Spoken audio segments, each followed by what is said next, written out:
just finished another busy shift in the clinic. So tonight's talk, as you probably know, that's why you're tuning in, is all about women's health.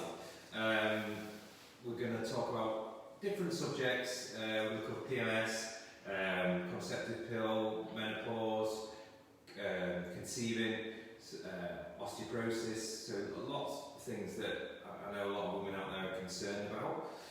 During the talk, how the format is, I'm going to talk away. It's a bit difficult with not having anyone in front of me. And what I want you to do is give me some feedback. So if if you've got any questions or something you really agree with as well, give us a thumbs up, say hi. And yeah, just ask some questions along the way, and then hopefully we'll be able to answer those, because I've got Charlotte, she's on the computer and she's bringing up the questions and she'll get those across to me. And if there's anything you want any more details in, we'll cover that. We've also got a special guest, Clare Smith's coming on shortly as well at the end. And she's got more qualifications than I know in this area. So I asked her to come along and just say a few words about perimenopause, and she's also going to give you the opportunity to get some more information in that area. And I know that's probably affecting a lot of you that's listening, so we've got to look forward to Claire at the end there. So I'm going to get started now. I'll get into it. I think a lot of you kind of joined on already. So before I go into the actual talk, I'm going to ask you a quick question, and this is to really be quite thought-provoking. And the word you've probably heard a lot of, maybe you've used it yourself, is the word hysterectomy. And I just wanted to ask the question out there, does anyone know what that word means and where it actually originated from? So I'm going to leave you with that a moment. Don't just Google it, if you could just try and think if you do know, or have a guess, and maybe even jot some of your answers down to Charlotte, who's looking at the comments.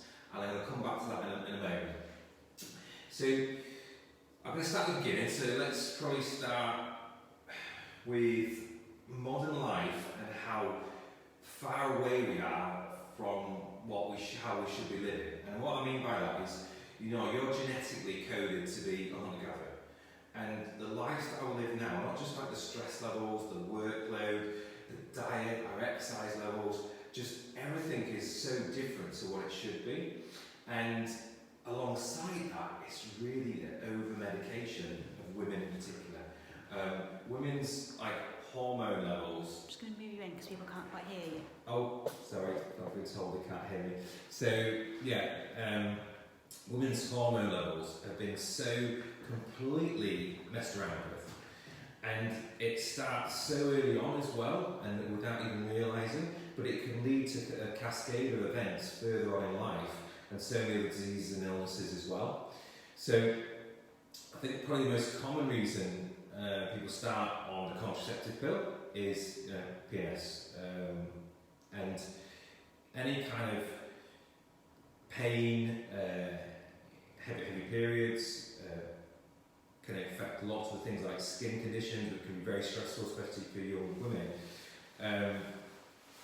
The first almost call is going straight to the doctor, who's actually putting girls as young as 12 on the contraceptive pill.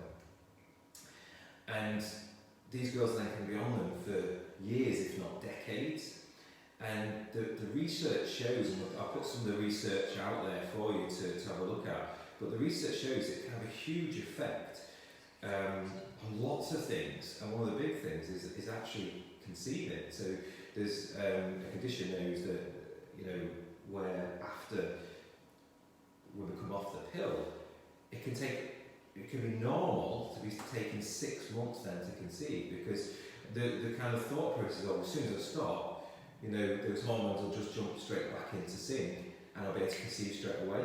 And often that's really not the case, and a lot of infertility issues can be related to really abnormal hormone patterns that are set early on in life. And it's just to understand that isn't natural, and there are other ways of kind of dealing with it more naturally, and that's hopefully we want to give you some advice on. And there's some studies actually with PMS that show that chiropractic can reduce it significantly. So when we think, well, how's chiropractic, how can that be possibly related to PMS? But at the base of the spine, that's where the nerves there supply the uterus, the ovaries, the reproductive organs, And if there's any dysfunction, misalignment in there, it can really affect that nerve connection, that nerve flow to the area. And so many of our patients, they don't even mention it on their form, say, gosh, I've really noticed that, before I started getting adjusted, I got really painful periods. And not just uncomfortable, actually not being able to go to work. Some women actually stay in bed. That's debilitating. And it's not that it gets rid of it, but it helps the body adapt. So often it's the body struggling to adapt, and that's just another kind of load that the body has to deal with, and it can't cope. So that's the one I was with. And again, the women using the pill are much more likely to also have blood clots. So the risk of stroke, blood clots, heart attacks goes up significantly, and it's actually 4 times greater. And my concern is these things are not actually. I'm not saying that you just don't use any form of contraception, but I don't think that people fully understand that when they start taking the pill, all these other effects that they're having on their body. But blood clots is a big one. It's been linked to heart attacks, birth defects. So when babies are conceived straight after stopping the pill, it's been associated with birth defects. It also affects the absorptions of things like folic acid and iron. These are absolutely essential in the neurological development of those newborns. So this is why it can impact the body's ability to obtain vitamins and minerals. And later on, they've also found that cervical cancer has been increased. There's been an increased incidence of that. And the longer that you're actually on the pill, the increase of cervical cancer goes up. So I'm just trying to grab my stats there because I'm trying to remember them, but I think there's a 37% increased risk if you've been on it for 4 years of use, goes up to 60% increase after 8 years, and a 70% increase after 12 years. So again, imagine that young girl being given at 12 and then at 22, mid-20s, maybe have fertility problems, and then even later on in life then have issues with blood clots, risk of stroke, and also cancer. So these are the things that I just wanted to make you more aware of. There is research out there, and like I said, a lot of women we see, we often struggle with that post-pill infertility. And it's just, if you chuck one hormone in that isn't naturally supposed to be there, it doesn't just affect one part of the body. It's understanding that hormones all interact, and it's like having a chemical experiment going on in your body, where if you change one hormone, as you know, if you release adrenaline, that affects the adrenal glands, where you produce then the pancreas to affect insulin levels, how you absorb sugar. So there's so many interactions of hormones going on in your body. And you get to think how amazing that human body is, that innate intelligence, that all these different hormones can change kind of during pregnancy. Have you ever problems with? Yeah, being able to hear you. Oh, hang on a second. Because the quality is quite bad on it. Do you want to change it over? Was it the same phone we used last time? Mm-hmm.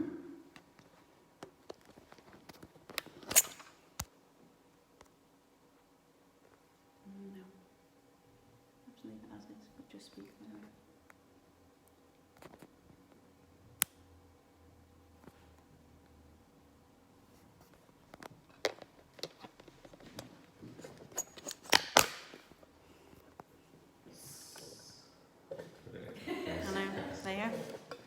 So yeah, we're seeing having problems with the audio.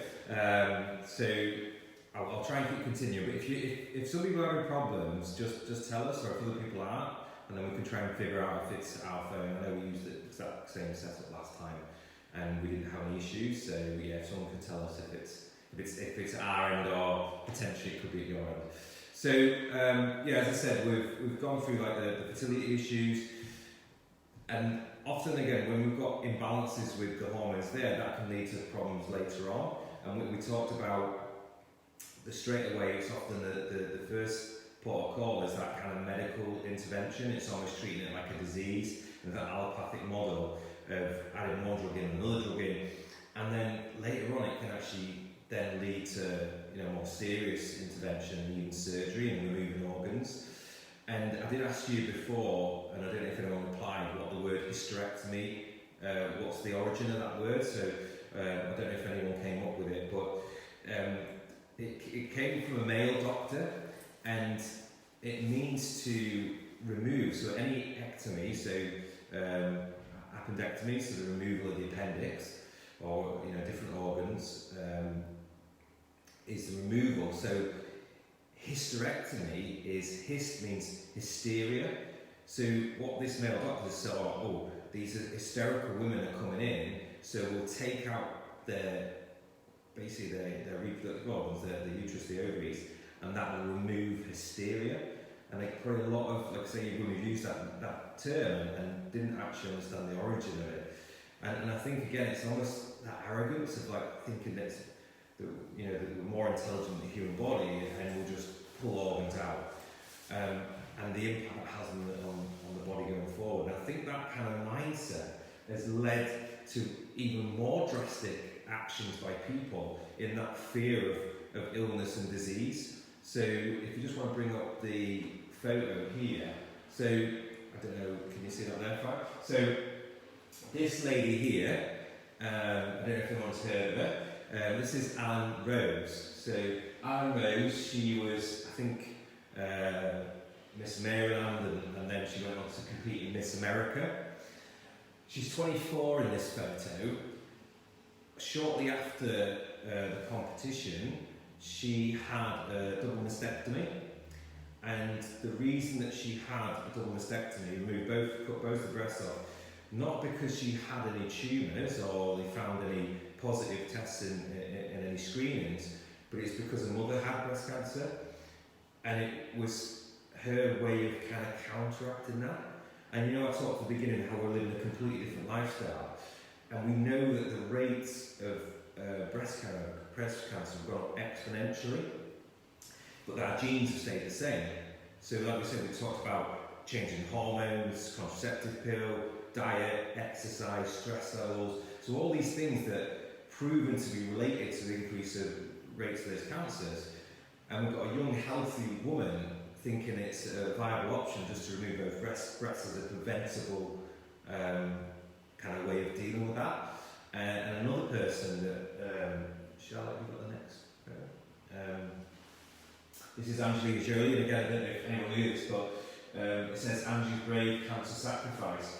And she had her ovaries removed, and again, it was her way of preventing cancer.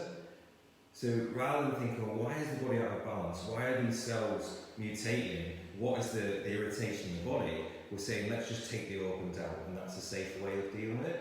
And I think that's really, I don't know how you feel about that, but I think that's a really twisted way to look at health and how we should be avoiding these problems and dealing with the root cause, as opposed to just removing the organs. And again, coming on to now, like the menopause, that's something that in certain parts of the world, they don't even have a word for it, because it doesn't exist in their kind of, in their social environment. Whereas it's much more of a kind of modern, westernised issue.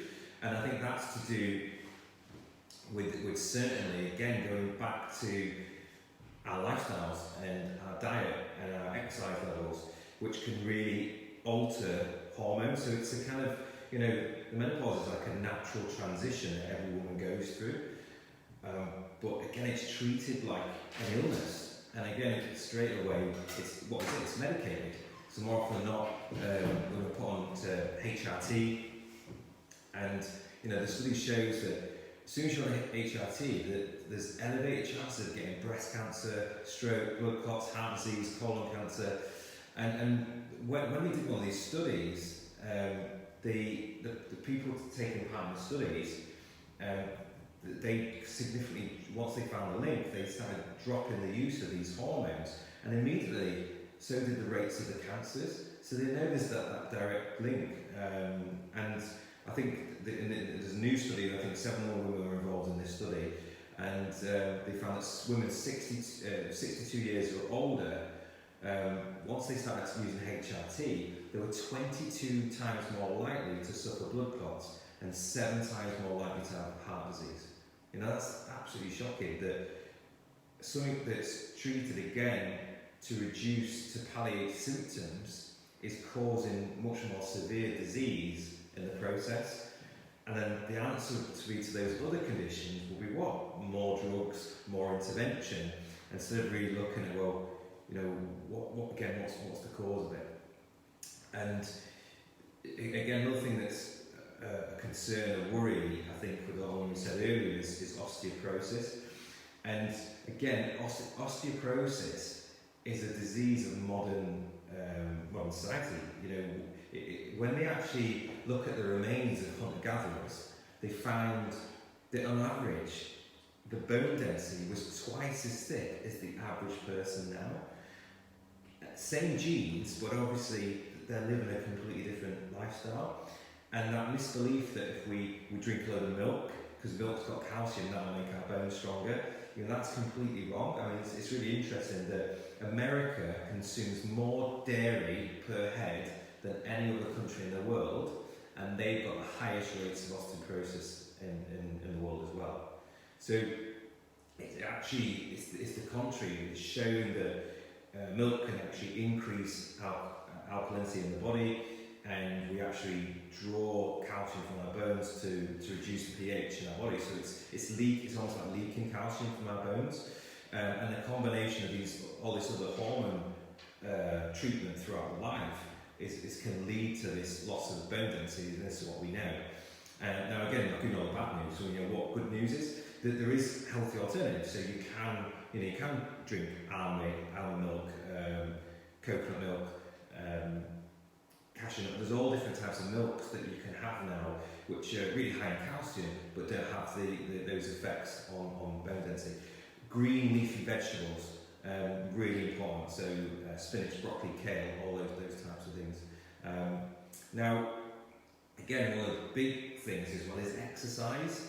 And I know probably women don't feel comfortable going to the gyms, lifting weights, but actually it's that load-bearing exercise that's absolutely crucial.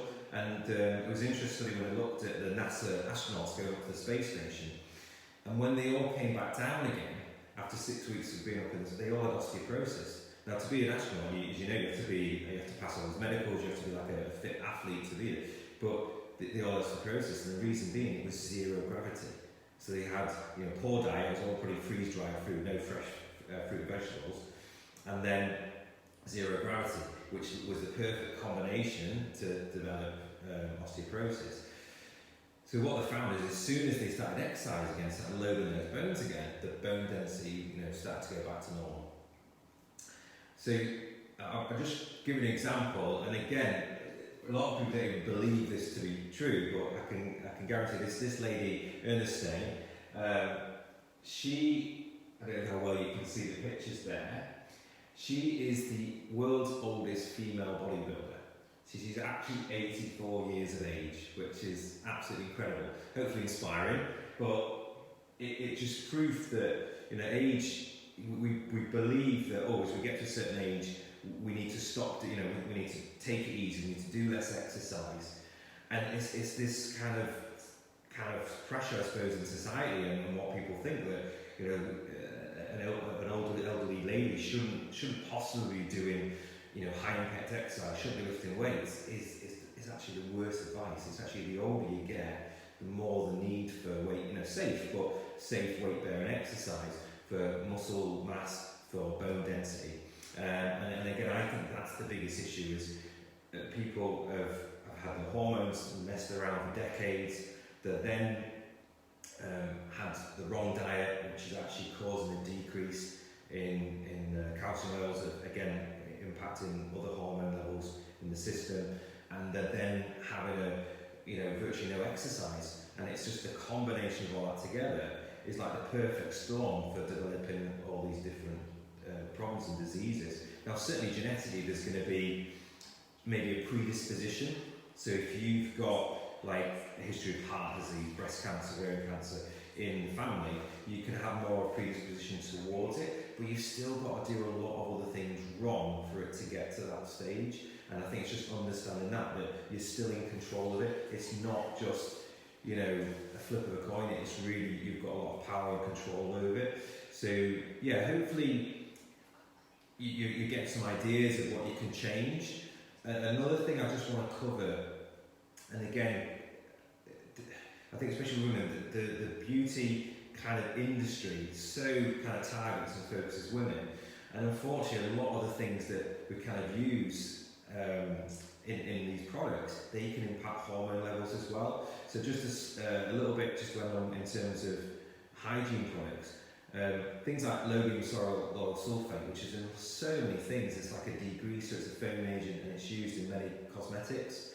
You know, things like parabens, so parabens which are a preservative, but that has like estrogen-like properties, so again that can create quite an imbalance in the system. Aluminium, you think like, aluminium is one of the main ingredients in deodorants. So where do we put deodorant? You know, right underneath the arm. Where's that right next to? You know, the breast tissue. And they've actually done dissection of tumours, and they've found that it's been like full of aluminium. So again, it's these things that we've only been doing recently, but we're not doing enough research to see the links and how it can impact that. I'm not saying don't use deodorant. I mean, good job I don't, working all day. But there's other alternatives, things like Pit Rock that we use. There's Jason Organics as a company. Tropics, which is a company as well, do a great kind of natural, chemical-free type deodorant. So I think there's lots of alternatives out there, but just these little changes that you can do in all aspects of your life can really start to promote better health, better adaptability in the body. So we always want to reduce toxins in the body, increase kind of nutrients, and obviously also get that exercise, get that positivity. Again, stress hormones have a huge negative impact on the normal balance of hormones as well. So that's, again, negative thoughts, the stress, and all the year we've had, that's certainly going to impact people's hormone levels and the ability to adapt. So again, that doing those positive steps, getting the exercise, hopefully things start happening soon, and that's going to stimulate better healthy habits as well. But yeah, there's lots of healthy alternatives, and they do make a difference, because like I say, it's not just one of these things. As you can see that journey and how this can be an accumulation of things over years that then leads to that end stage disease, but in fact it's something that's been building up for years and years. So yeah, hopefully that was a bit of an eye-opener. I know it's a lot of information to take in. Please ask any questions, we'll get back to you. I'm now just going to hand over to Clare Smith. She's going to talk a bit about perimenopause, which I think will overlap a little bit of what I've said, and also some information on how you can get more information from her about it. So hope you enjoyed the talk, and I'll see you all soon in the clinic.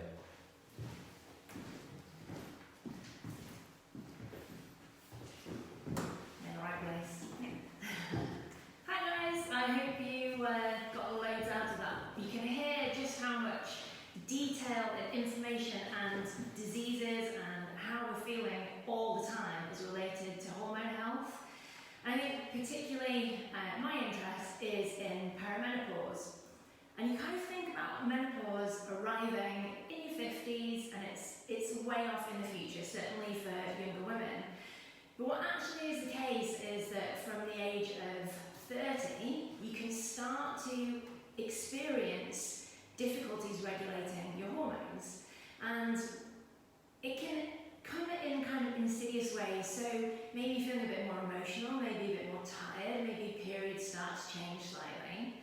For some women it can begin in your 40s or later in your 50s, but for women experiencing any kind of symptom related to the hormones, they have to be aware of how perimenopause affects them. So one of the things about the hormonal system is that our bodies are amazing, and they're always trying to regulate.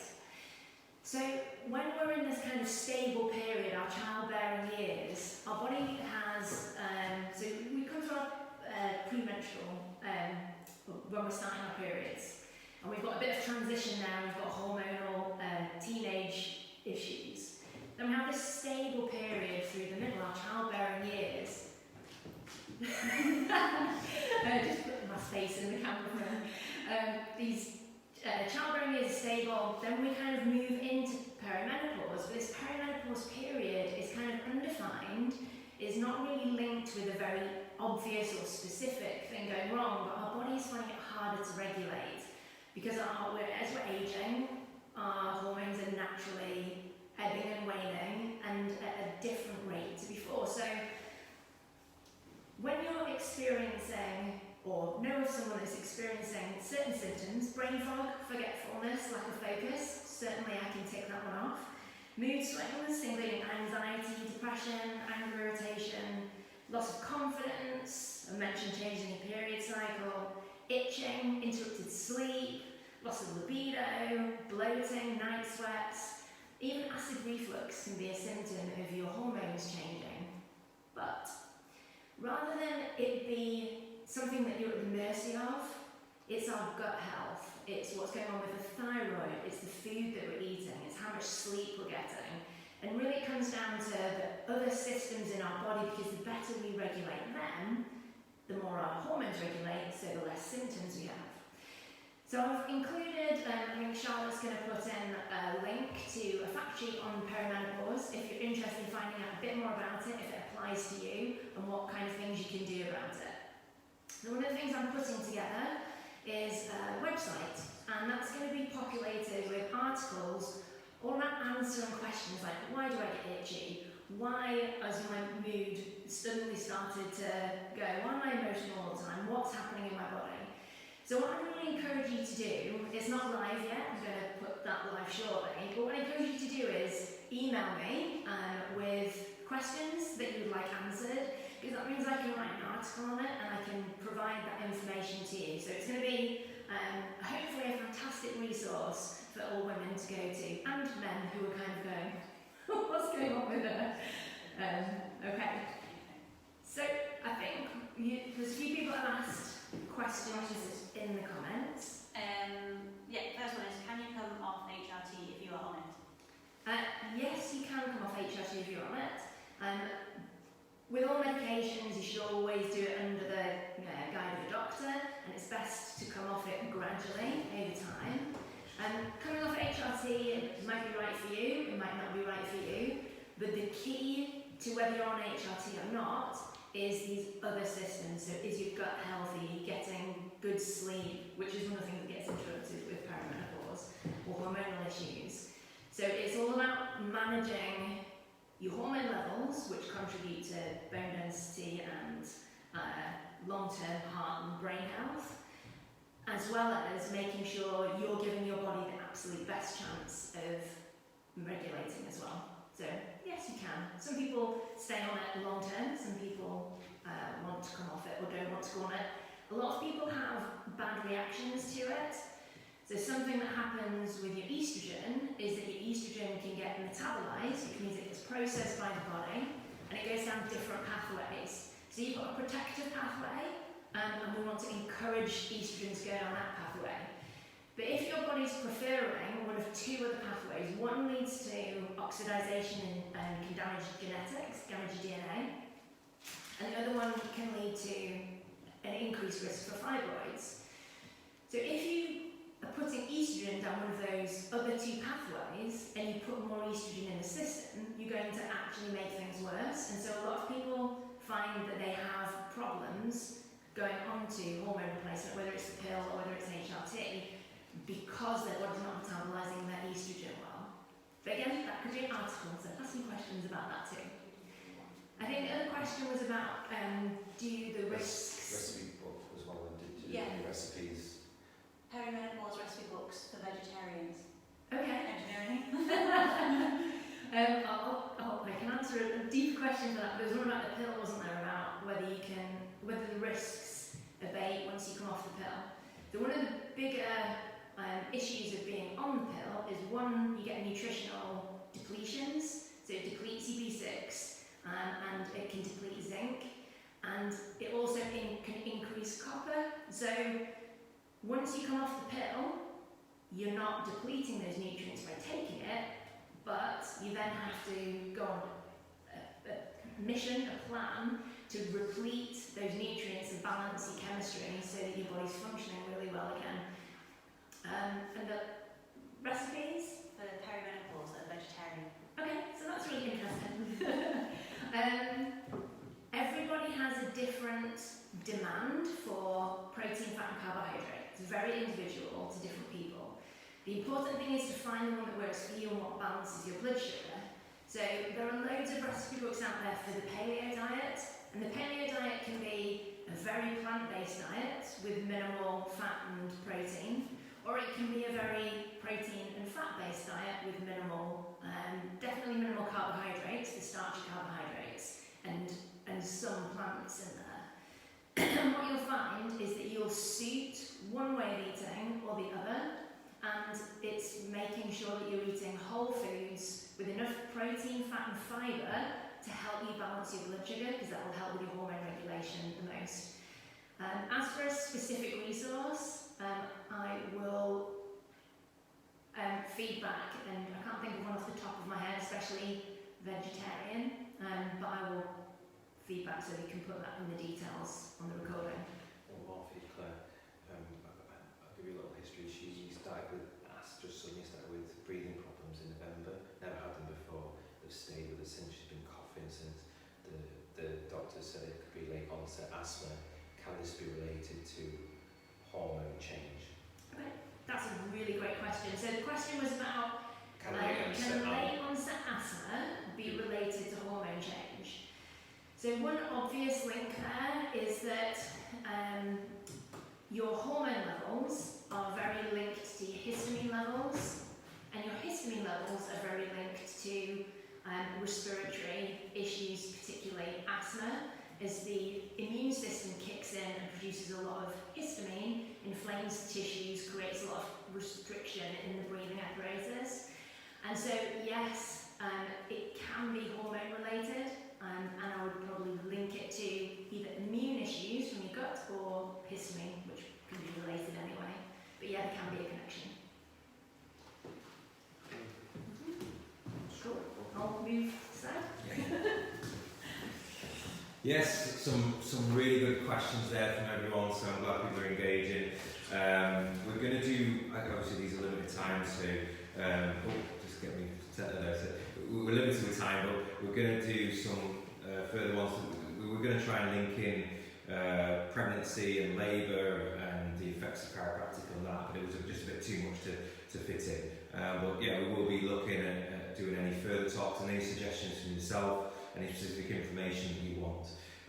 But yeah, I mean, again, there's not a lot. I gave some scary stats out there, and you know, it wasn't there to scare you, just to realise that there's always consequences. You know, when you take a pill, yes, there's some amazing medication out there, it saves lives, amazing things, but I think we're a bit too comfortable with just swallowing tablets and not thinking it could have any other effect. And as chiropractors, what we're always looking at is, well, you know, what is the cause of this disease? Why is my body moving away from balance? And Claire just gave some amazing information there about the interaction of hormones, and you know, one step leads to another.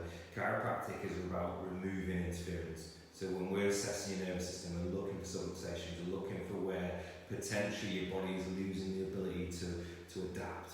And it's that, you know, we talked about these hormones, it can sometimes become overwhelmingly really complex. But in reality, there's one place that knows all the answers, and it's in there. It's the human brain knows how to self-regulate, self-heal, to balance. It's when we interfere with that. So a key thing that we start with is adjusting the nervous system, removing that interference. And often the body will start to self-heal, self-regulate. And often when you start removing those toxins from the body, i.e. whether it's the contraceptive pill, HRT, these types of things, it will naturally start to shift itself into balance.